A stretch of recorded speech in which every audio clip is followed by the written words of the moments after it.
Quentin Millora Brown and Coach Tim nagsama na sa Gilas Pilipinas. At balita pa itong si QMB ay mabilis matuto sa triangle system ni Coach Tim. So kung naging fit man siya sa Gilas para sa sistema, pwede na rin kaya ito sa Ginebra? For sure, daming Gens fans ang matutuwa pag nagkataon.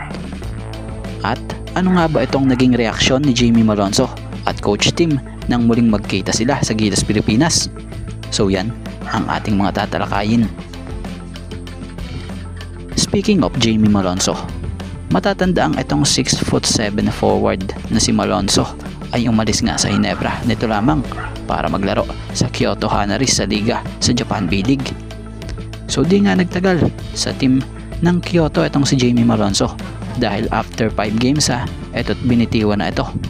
So sa ngayon wala pang malinaw kung anong team at saang liga ito susunod na maglalaro dahil sa PBA nakaban nga ito ng 3 taon. So sa ngayon nga ang malinaw lang, maglalaro ito para sa national team dito sa Gilas Pilipinas.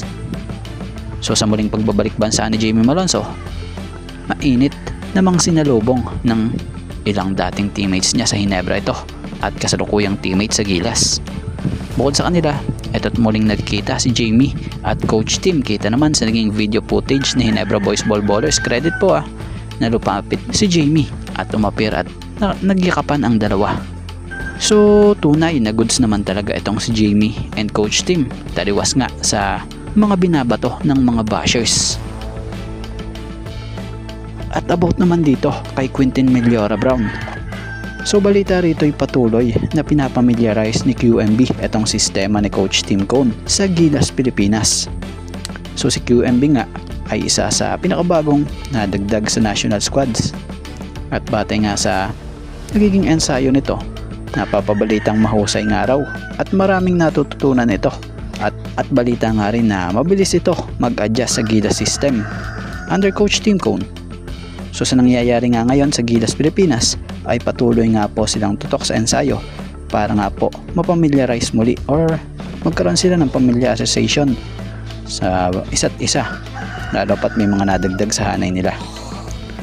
So para nga kay QMB, so masaya nga raw siya na nagtatrabaho ng matindi at gusto nga rin itong matuto sa sistema. So sa tingin naman natin dito, mabilis talaga na ma-adapt nitong si Quentin Millora Brown ang triangle system nitong si Coach Tim, lalo pat may pagkakahawig naman sila sa posisyon nitong si Kai. So yung galawan halos may same din naman. So marami ng mga diehard fans din ng Barangay Ginebra. Maiba tayo batay sa mga nababasa natin sa mga comment section.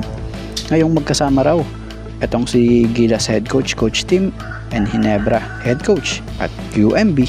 Ito na kaya raw ang possible na baka pagkakataong hikayatin or gustuhin din ni QMB halimbawa man na magpa-drop sa PBA next season, lalo't may chance na pwede makuha ng team ng Ginebra or team ni Coach Tim ito dahil sa nakuha nilang first round pick mula sa Terra Firma via trade nung nakaraan. So yun lang naman isang what if kung sakali at nagbigay or magbibigay lamang tayo ng kaunting reaction at opinion. So what if nga kaya QMB sa Ginebra, baka balik champion team muli ang Ginebra gaya dati, dahil marami nagsasabi ganitong big man din kasi ang kailangan daw at kulang sa Ginebra. So ano masasabi nyo at opinion nyo kung sakali?